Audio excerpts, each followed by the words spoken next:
Hello everyone, I wanted to make this video today about something that's been coming up in my mind recently, and I saw someone mention it, and it's a concept called micro habits. And I think that this is really important, and I think this could help a lot of people if they switch their mindset. Specifically talking to people who are trying to make big changes in their life, whether that's changing your diet, starting to exercise, starting to meditate, breaking some habits, whatever it is you're trying to do, starting a new job, trying to improve your work ethic or whatever. And as far as I can work out, the idea of a micro habit is that instead of saying, for example, you're going to change your diet, so tomorrow I'm never eating this again and I'm going to eat all of that again, whatever that is, looks like for you. Instead of doing that, which basically doesn't really work for people, what you do instead is you make a very small change that's almost insignificant, but that is very easy for you to keep going with. So it's like the concept of like an apple a day, you know, rather than, okay, I'm going to go vegan, vegetarian, whatever it is, you know, you're going to completely change overnight. Rather than doing that, that you just start to install some really small habit that's so small that it's easy to do under any condition, regardless of what happens to you that day. So let's say it was an apple a day or a half an apple a day, and that's it. You just commit to, that's the change you make to your diet for now. You know, if you're at the start of your journey towards a healthier diet and you want to add more raw food into your diet, if you add one apple a day and that's all you commit to, what happens is a snowball effect will most likely occur.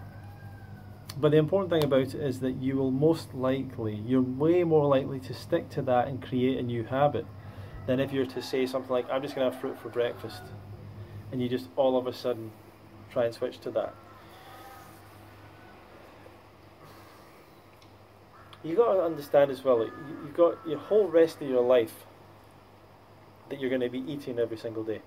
So the important thing is here is to actually make a change that lasts you the rest of your life. Not that make a change that lasts you a week or a day or a month or even 3 months, but making a change that you're happy with, you can stay consistent with, keeps you healthy over a long period of time. For some people, they're ready to make a big change, and you've got no resistance in you to making that change, and it just seems like you're finished. Like when I gave up meat, I just gave it up. I never had it again. And that was because I'd been thinking about it for so long. But even the first day that I was starting to contemplate it, I didn't give up meat. I still ate meat. And then I started to not enjoy it as much, but I was still eating it. And then I got to this point where I'm like, I had this day when I didn't feel like eating it anymore. So I didn't, but I still said to myself, well, if I want to eat it tomorrow, I will. I didn't completely close the door on it. And then I just kept going day after day, and I never really had the desire to eat it again. And that's how I gave that up. Other things that I gave up took a lot longer, and took trying again and again and again.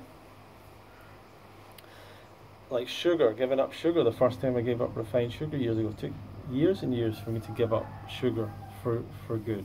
It took a long time. So some things take a long time, you know, regardless. For whatever reason, meat and a few other things, even things like dairy mostly and things like that, and eggs, like I pretty much just gave these things up. I'm not sure why it was easy for me like that, but it just happened. I think it's also that, to me, there was things that could replace those flavors. So it never felt like I actually lost anything. It's much more difficult to cut out cooked food and go raw, because there's nothing really that replaces that unless you're maybe really good at making gourmet raw food or something with a dehydrator and stuff like that. So, but getting back to micro habits, something that I did years ago when I was trying to, it's something that I've embraced kind of naturally. I was trying to start a meditation habit years ago, and so I would sit and do like 20 minutes a day or whatever it was, and I'd never keep it going after a certain point, because when you try and install a new habit, it gets to a point where it feels really daunting to do it. It's just a natural thing. You feel like, oh man, I can't. You feel really like you don't want to do it. You can't do it, and you can push yourself and just do it anyway. But it's tough. It's quite a tough thing to do. So what you're better off doing, rather than say I'm going to meditate for 20 minutes a day, is say you're going to meditate for like 30 seconds a day. Like literally something so small, so easy, that even on a difficult day you'd be able to fit it in. And what I mean by that is, if you had the most stressful, traumatic, difficult day, bad news, all that other stuff, that you would be able to, you would still do it. You know, so for a lot of people who, it's the same thing with like some people saying, I'm going to go 100% raw now for the rest of my life. Like, that's a big thing to do.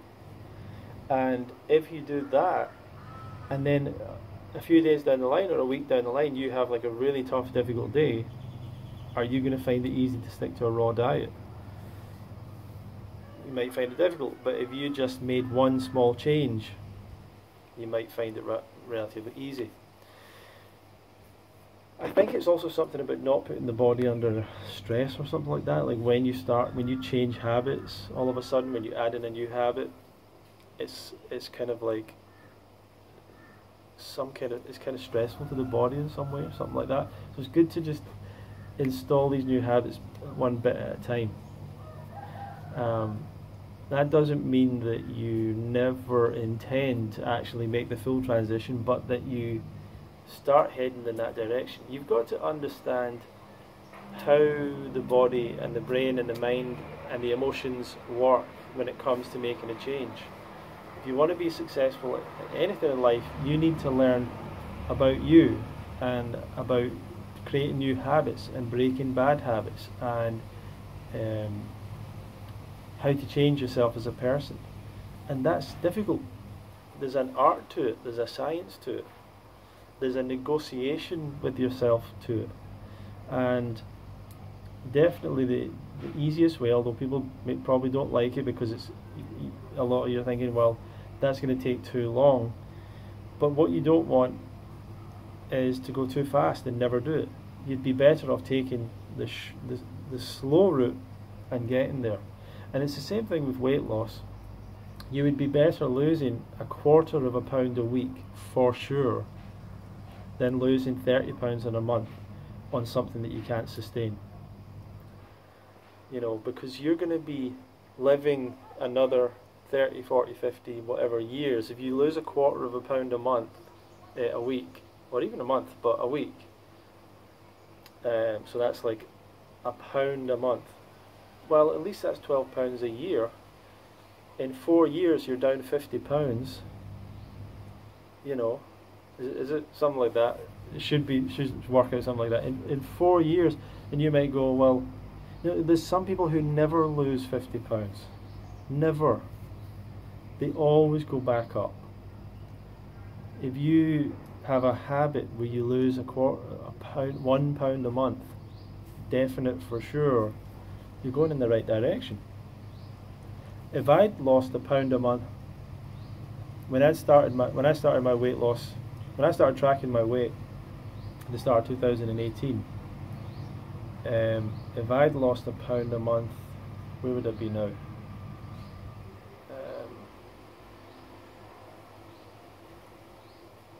I think that's maybe where I'm at, actually, thinking about it. Maybe that is where I'm at. But you're much better off doing that.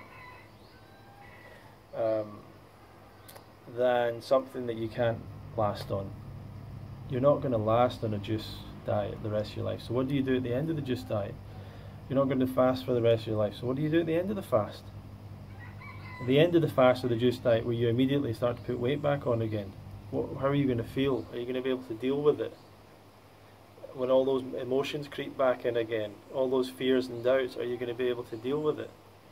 Or are you going to fall back off and binge and, oh, and this was a bad idea, and negative self-talk and all that stuff? You would be much better off with micro habits, or even very small goals. So this video isn't really for the people that are like 99% of the way there, but for the people who are starting off. Make one change that is manageable, that is easy for you, that is so stupidly easy that you're like, this is dumb. Of course I can do this. That's exactly why you want to have it. Because you're going to have a day, five or six, 7 days down the line where you're like, oh, I don't want to eat an apple. And that's the day you need to eat the apple. But if you think that you would have stayed raw that day, or stayed on a vegan diet, when 5 days ago you weren't vegan and you'd never really thought about it before, you know, it's not going to happen. So I encourage you to think about this idea of micro habits. It's something I'm doing with my exercise right now. I've always wanted to be fitter and stronger and all that stuff, and I started going to the gym back home, and then came here, and the gym wasn't really, you know, gym's closed now. So was swimming a little bit, beaches are sort of closed in a way. So just started to do a little bit of calisthenics, which I don't really like doing, right? But decided I'll just do like 5 repetitions of each exercise, because I'm not looking to get really strong and fit right now. I'm looking to develop a habit. It's habits that impact your life. So I'm looking to develop habits that happen automatically every day that I want to do, that over time create a lifestyle, that over time create, you know, a huge, massive change in my life over time. So when it comes to my exercise, I do 5 squats, 5, not 50, not 500, 5. I do 5 push-ups. I do literally just 1 set. I do 5 lunges on each side, a few other leg kind of exercises, easy stuff, some sit-ups, and some star jumps sometimes, and some what do you call them, when you hold yourself on the ground like that, planks. I do a few plank kind of things. That's all I do. It takes me less than 5 minutes, a few minutes, and easy. But what I'm trying to do is just gradually get my body used to these exercises, gradually get my body used to the habit of exercising, feel that tiny improvement that will encourage me to keep going. But most importantly for me, I want to keep it going. I want to do it every single day. I want to have no excuse not to do it. Like if I have a bad day, I'm like, I still got a few minutes to do these easy exercises, I'll get it out of the way. That's what I want. I want to install the habit. The same with meditation. Like I just want to install the habit. Even if it's 30 seconds a day, you do it every day. You've got no excuse not to do it. It's easy to do it.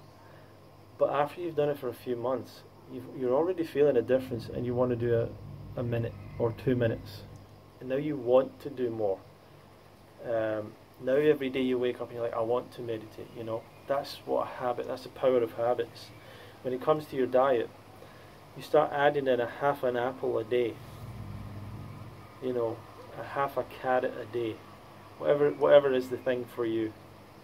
Not for people starting off, not I'm going to change everything, make it massive, like that's too much. Start adding in the good stuff, small amount, an apple a day, or whatever it is for you. Add it in once a day, and after a month of doing that, your life, a lot of things will have transformed. A lot of things about your approach to food, your thoughts about food, your everything will have changed. just from that tiny change. But you'll also be waking up like, I can't wait for that apple. I'd like to have more apples. Maybe I'll have some grapes and an apple. Maybe I'll have an orange and an apple, you know. At the same time, your desire for the other foods will go down. And that's when you start to add more and more in. Then you get to fruit for breakfast. And then you just get happy with fruit for breakfast. Then you feel really good about that. And that lunch starts to seem like that needs to be fruit too. And you get to that point, and automatically you're starting to add in salads, you're starting to do other things. That's really how it works, you know. So create these micro habits, make these small changes, and come up with a program that works for you. That's what I would really advise. That's what I would suggest you do if you're totally starting off. If you're a little bit further down the line, just keep going with what's working for you. You know, like if you're at the point where you're having, whether it's days or weeks of vegan, plant-based, and then you're falling off, or days and weeks of raw and then you're falling off, just keep that going. You know, you don't need to go all the way back to an apple a day. That's not what I'm saying. But you need to have some kind of minimum habit, whether it's, you know, you don't have any salt, you don't have any restaurant food, you don't have any processed food, you keep it all to whole foods. Like, that would be an excellent kind of bottom level habit for people that are going raw, you know. And anyway, well, thank you for watching. I do offer help for people that are interested in going raw, who want some coaching, sort of help and advice. I've got a newsletter that I send out as a presentation if you want to join that, and I'll put a link below in the description if you want more information like that. But I just want to encourage you that when you have that moment of epiphany, like, I feel really bad today, I'm going raw the rest of my life, that's kind of naive. Hold yourself back from that feeling. Calm yourself down. You don't need to do it tomorrow. You need to do it for the rest of your life. But it doesn't have to start right now today. You can get there in a few weeks, a few months. You've got time. For the people that are really desperate, you know, even still, it's difficult. Even if, it doesn't matter how high your motivation level is. You know, this is what I learned. This is something I've learned over the years. It doesn't matter if the person has cancer. It doesn't matter if the person has Alzheimer's or diabetes or whatever it is, and they're going downhill, and it's their diet. That addiction is still, will beat you every time. It will beat you every single time. Doesn't matter what level of motivation you have, unfortunately. So what you actually have to do is manipulate yourself. Don't even let the body know anything's happening. Just start those little habits, creep them in.